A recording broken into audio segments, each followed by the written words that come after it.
Halo adik-adik, selamat datang di channel Ayo Sekolah Simak bersama saya Mr. YV. Pada video kali ini kita akan membahas soal-soal tes masuk perguruan tinggi negeri seperti UTBK atau SBMPTN atau SNMPTN Fisika Saintek.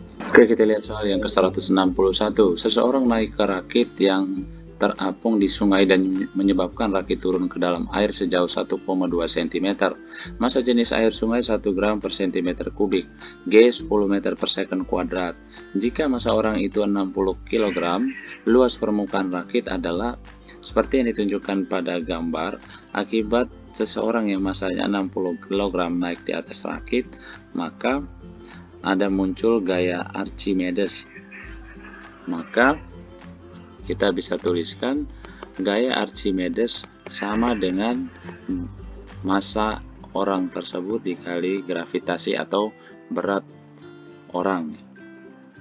Maka karena gaya Archimedes ini sama dengan rho fluida kali G kali volume dari rakit yang tercelup di dalam fluida, yaitu VBF sama dengan M orang kali gravitasi. Ini kita bisa coret dengan volume rakit yang tercelup dalam fluida VBF ini sama dengan luas alas rakit dikali H, dengan H ini sama dengan 1,2 cm atau sama dengan 1,2 kali 10 pangkat minus 2 meter.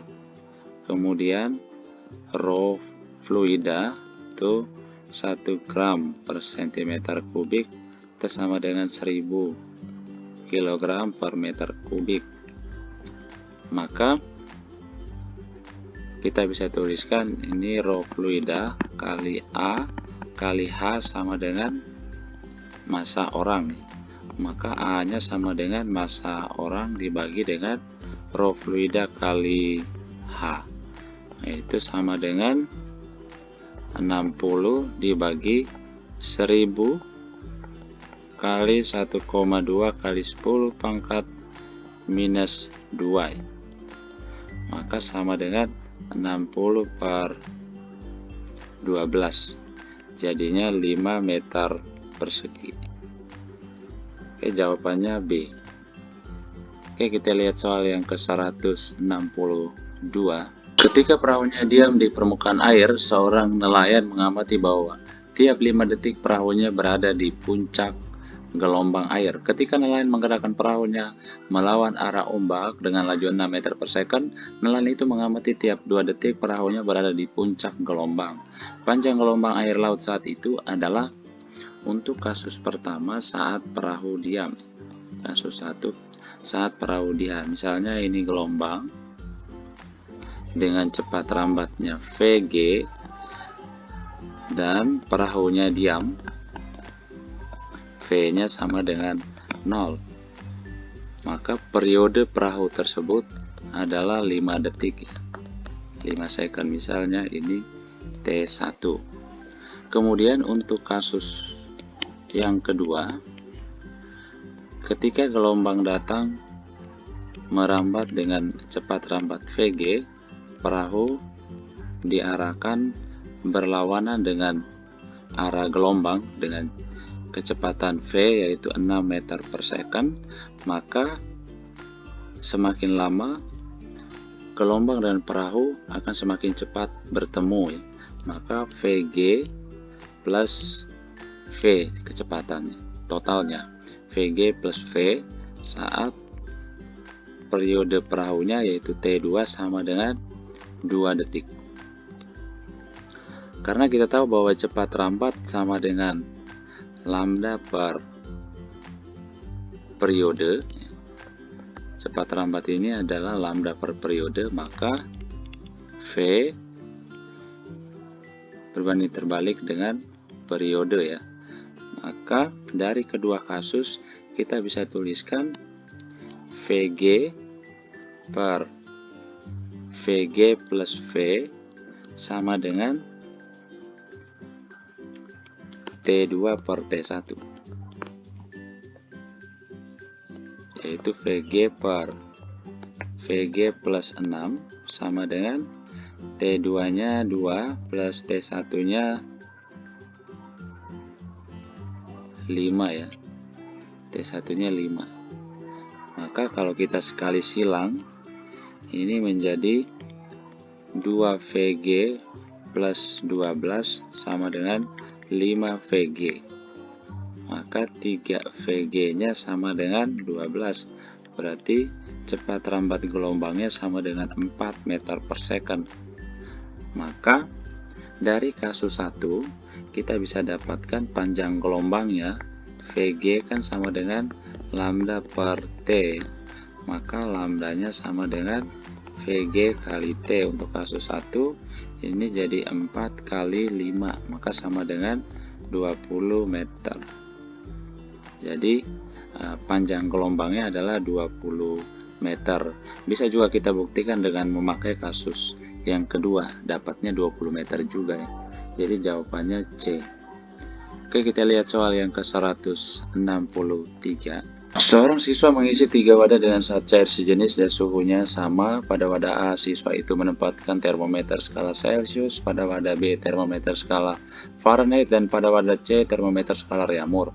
Ketiga wadah itu dipanasi. Siswa itu mengamati bahwa akibat pemanasan itu, termometer di wadah A naik 10 skala, termometer di wadah B naik 17 skala, dan di wadah C naik 9 skala.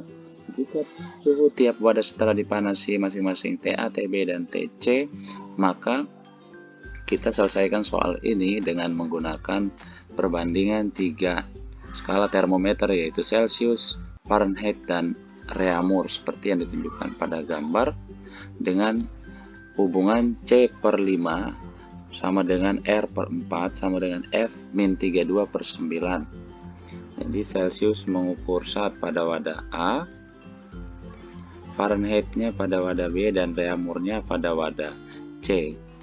Karena ketiga zat tersebut sejenis dan suhunya sama, kita misalkan ketika saat itu suhunya mula-mula pada titik beku air, maka Celciusnya mengukur 0 derajat Celcius, Fahrenheit-nya 32 derajat Fahrenheit, dan Reaumurnya 0 derajat Reaumur.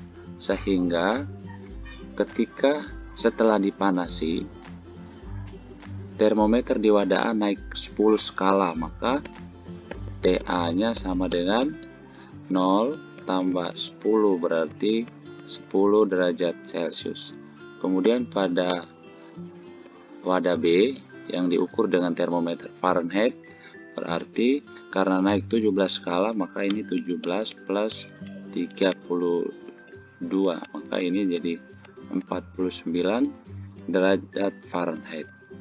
Dan pada wadah C yang diukur dengan termometer Reaumur, maka suhu TC-nya sama dengan, karena naik 9 skala berarti, dan dimulai dari 0, maka ini 0 tambah 9 berarti jadi 9 derajat Reaumur.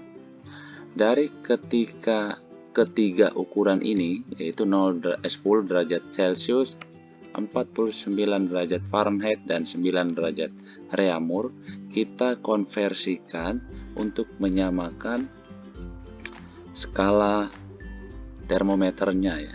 Jadi misalkan kita mengubah 3 angka ini menjadi ke dalam Reaumur semua, berarti Reaumurnya tetap 9 derajat Celcius, kita ubah Celciusnya ke Reaumur, Fahrenheit-nya juga ke Reaumur ya, dengan menggunakan perbandingan C per 5 sama dengan R per 4. Karena C-nya 10, jadi ini 10 per 5 sama dengan R per 4. Maka ini didapatkan R-nya sama dengan 8 ya. Jadi ini jadi 8 derajat Reaumur. Jadi suhu TA-nya 10 derajat Celcius atau 8 derajat Reaumur.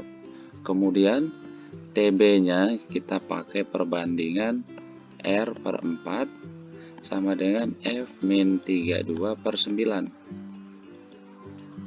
Maka ini R per 4 sama dengan F-nya ini 49 minus 32 per 9. Maka ini R per 4 sama dengan 17 per 9.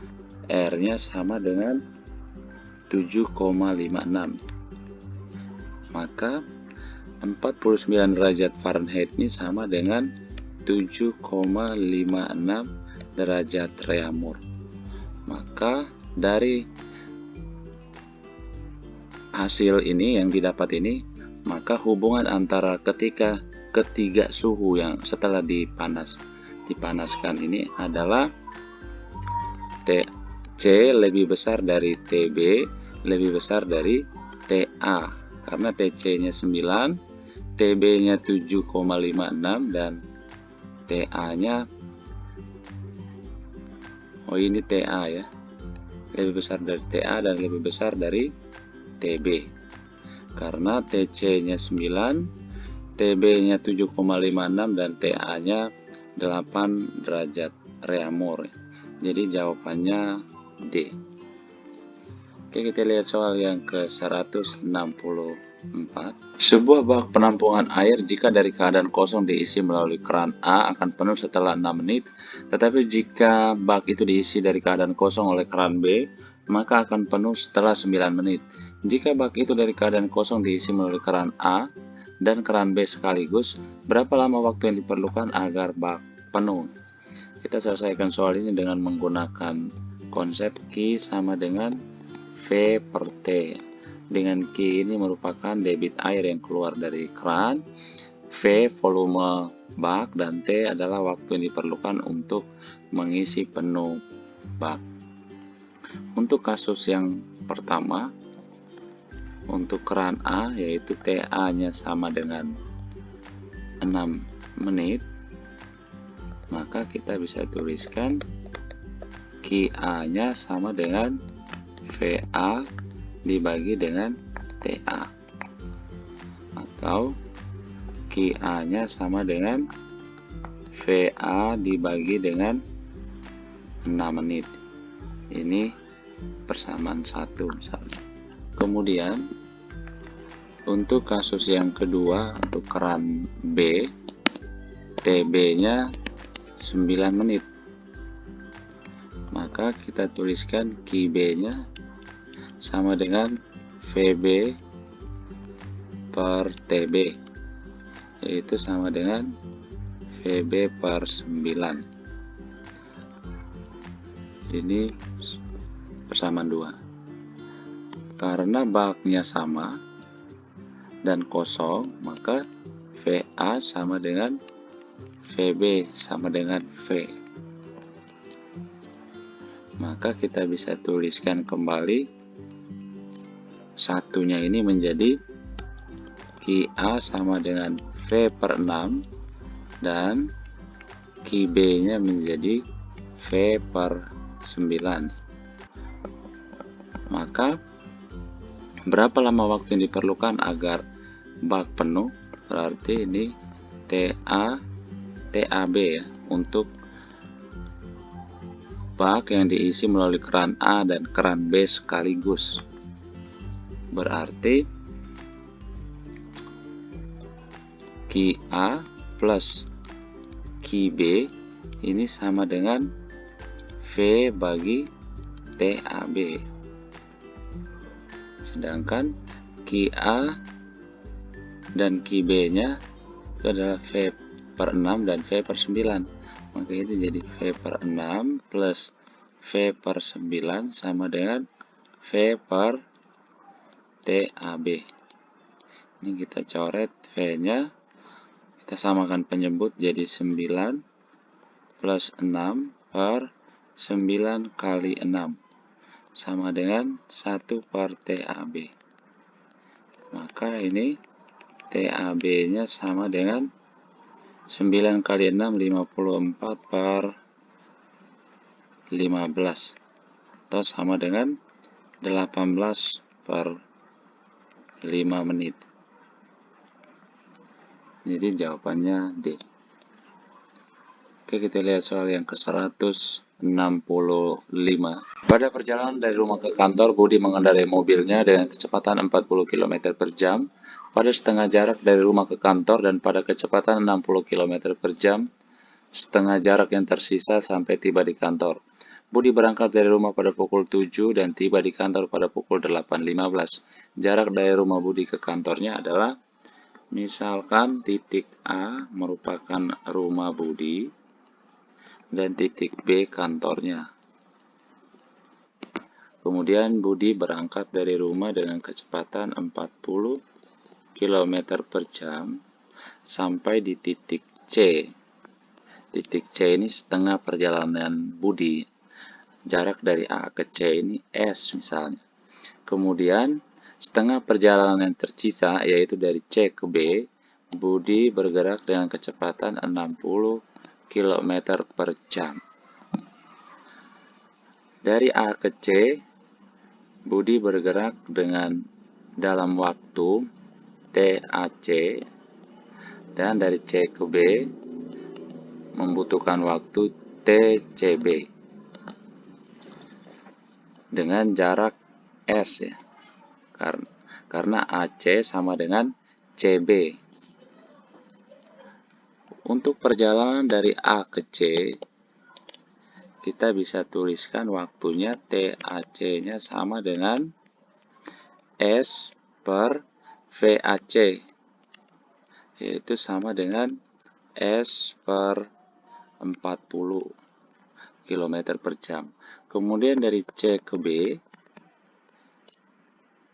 kita bisa tuliskan TCB-nya sama dengan S per VCB, yaitu sama dengan S per 60 km per jam. Karena T dari A ke B itu sama dengan 5/4 jam, yaitu 1/4 jam, dengan TAB itu sama dengan TAC plus TCB, maka ini TAB-nya 5/4 sama dengan TAC-nya S per 40 plus S per 60 untuk TCB. Kita samakan penyebut dengan 120, maka kita bisa tuliskan 5/4 sama dengan 3S plus 2S per 120. Ini kita coret, ini jadi 30, maka ini 5S sama dengan 150. Berarti S-nya itu sama dengan 30 km. Jadi setengah perjalanan Budi dari A ke C atau dari C ke B itu adalah 30 km.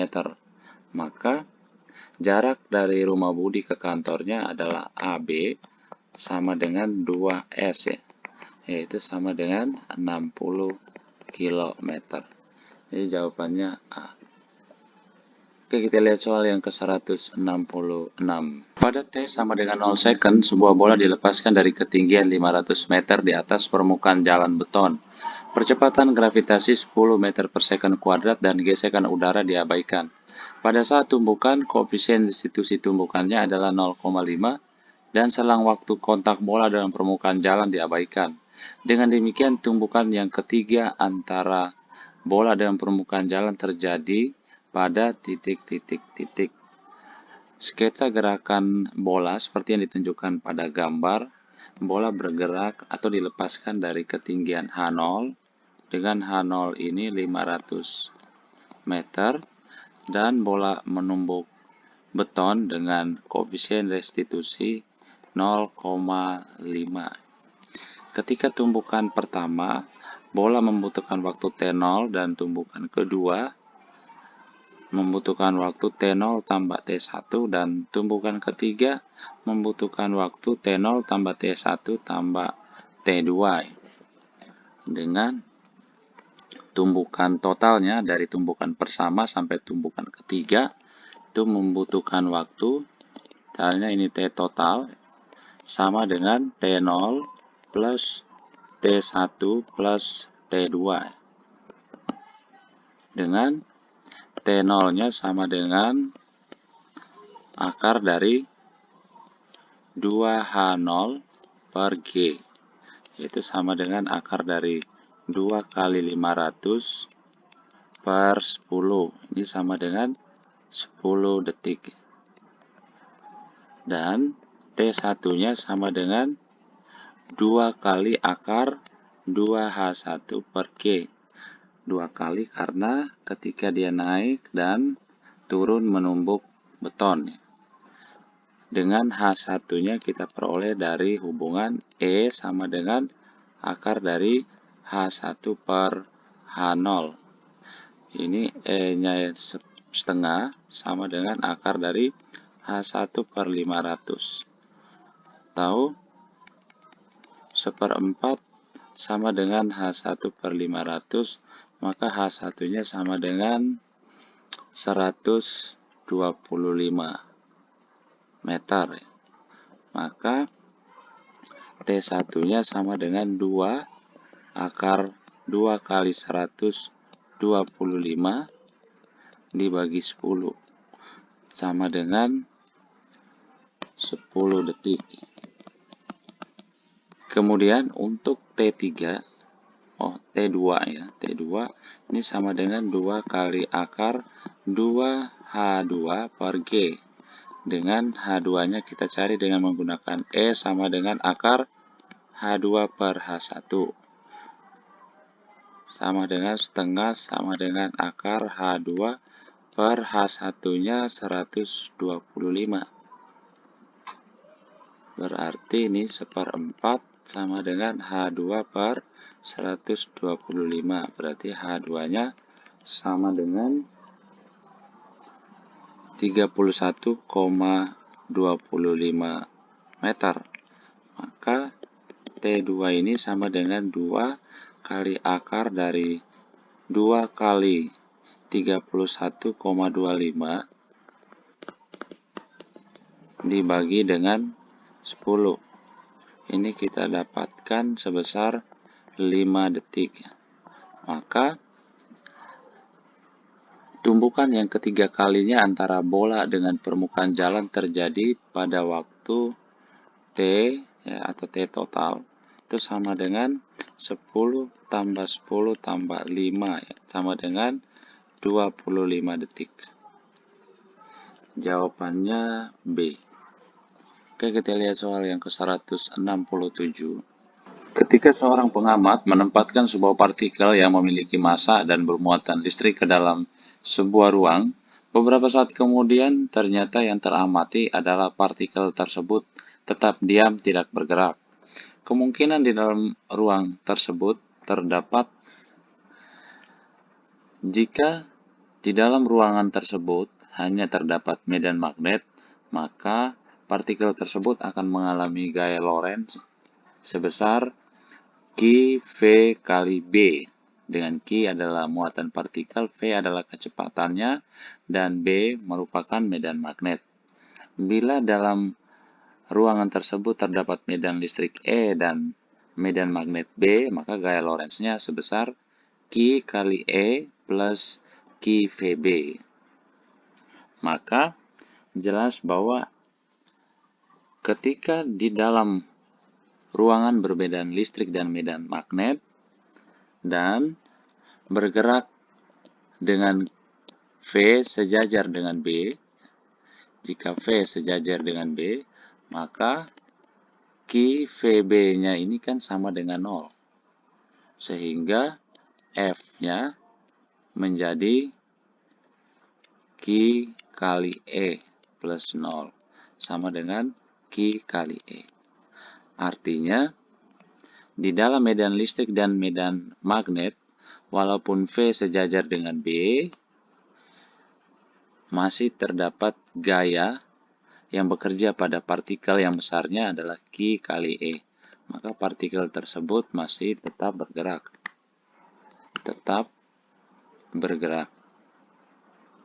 Tetapi jika partikel tersebut hanya di dalam ruangan yang terdapat medan magnet, maka karena Q VB-nya sama dengan 0 akibat V sejajar dengan B, maka partikel tersebut diam karena F-nya sama dengan 0. Jadi, kemungkinan partikel tersebut tidak bergerak karena partikel tersebut di dalam ruangan yang hanya terdapat medan magnet. Jawabannya E. Oke, kita lihat soal yang ke-168. Dua logam A dan B memiliki ukuran yang identik tetapi terbuat dari bahan yang berbeda. Ujung kiri kedua logam itu dijaga agar tetap pada suhu 90 derajat Celcius, sedangkan ujung kanan dibiarkan bebas. Pada T sama dengan 0 second, suhu ujung kanan kedua logam adalah 0 derajat Celcius. Grafik di bawah menunjukkan hubungan suhu ujung kanan T terhadap waktu sampai tercapai kesetimbangan termal adalah kesetimbangan termal tercapai jika suhu ujung kiri sama dengan suhu ujung kanan. Dari grafik kita dapat amati bahwa untuk logam A lebih cepat mencapai kesetimbangan. Jadi TA-nya lebih kecil dari TB karena A membutuhkan waktu lebih singkat atau lebih cepat mencapai kesetimbangan termal. Kalor mengalir setiap detik dalam logam itu memenuhi Q per T sama dengan K kali A kali delta T per L ya. Dengan K ini merupakan konduktivitas termal logam, A adalah luas penampang logam, delta T adalah perubahan suhu, dan L panjang logam. Maka dari hubungan ini kita bisa tuliskan TA per TB perbandingan waktu logam A per logam B untuk mencapai keadaan kesetimbangan itu sama dengan KB per KA.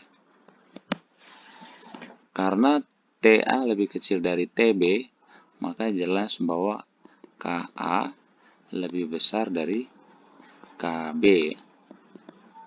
Jadi konduktivitas logam A lebih besar dari konduktivitas termal logam B, sehingga logam A lebih cepat mencapai kesetimbangan. Jadi jawabannya A. Oke, kita lihat soal yang ke-169. Sejumlah gas ideal dipanasi pada tekanan tetap. Dapat disimpulkan bahwa tekanan gas dalam wadah tertutup merupakan hasil dari molekul gas yang mengenai bagian dalam wadah. Molekul bergerak dan berusaha keluar dari wadah. Ketika mereka tidak bisa melarikan diri, mereka menabrak dinding bagian dalam dan kemudian terpental. Setiap kali partikel gas menghantam dinding, ia memberikan gaya ke dinding. Peningkatan jumlah partikel gas dalam wadah meningkatkan frekuensi tabrakan dengan dinding dan tekanan gas. Dari soal, tekanan gasnya tetap, sehingga dari PV sama dengan nRT, kita peroleh hubungan volume gas sebanding dengan suhu gas ya.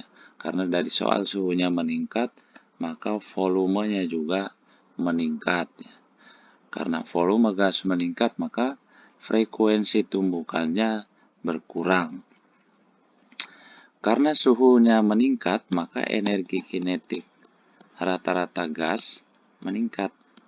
Karena energi kinetik sebanding dengan suhu mutlaknya ya, dari hubungan EK sama dengan 3/2 kT.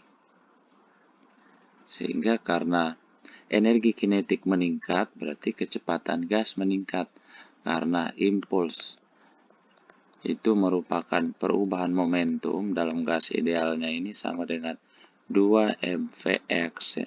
Jika partikelnya bergerak dalam arah sumbu X, karena energi kinetiknya meningkat berarti kecepatannya meningkat, maka impuls dari tumbukannya juga meningkat. Jadi jawabannya B. Oke, kita lihat soal yang ke-170. Seorang siswa memiliki dua tumpukan bahan logam yang jenis dan volumenya sama. Setiap tumpukan bahan dihabiskan untuk membuat seutas kawat konduktor. Ternyata hambatan kawat konduktor yang dibuat dari tumpukan pertama besarnya 4 kali hambatan kawat konduktor yang dibuat dari tumpukan kedua.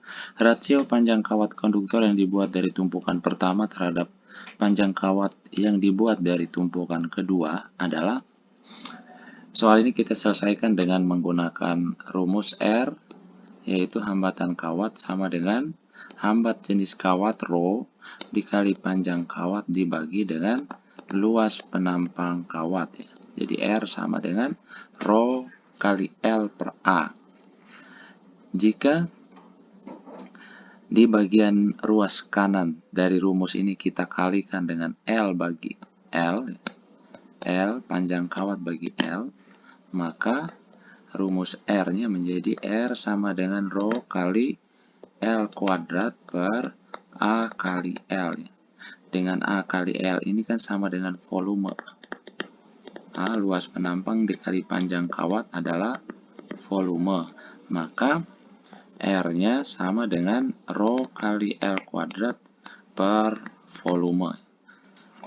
Karena dari soal diketahui bahwa volumenya sama, volume 1 sama dengan volume 2, dan hambat jenis kawat juga sama, maka rumus ini dapat kita tuliskan menjadi R1 per R2 sama dengan L1 per L2 pangkat 2. Maka perbandingan L1 atau panjang kawat tumpukan pertama dengan panjang kawat tumpukan logam kedua, L1 per L2 sama dengan akar dari R1 per R2 ya. Karena R1 sama dengan 4R2, maka L1 per L2 sama dengan akar dari 4R2 per R2. Ini kita coret, maka sama dengan akar 4 jadi 2. Maka perbandingan panjang kawat konduktor yang dibuat dari tumpukan pertama terhadap panjang kawat yang dibuat dari tumpukan kedua adalah 2. Jawabannya B.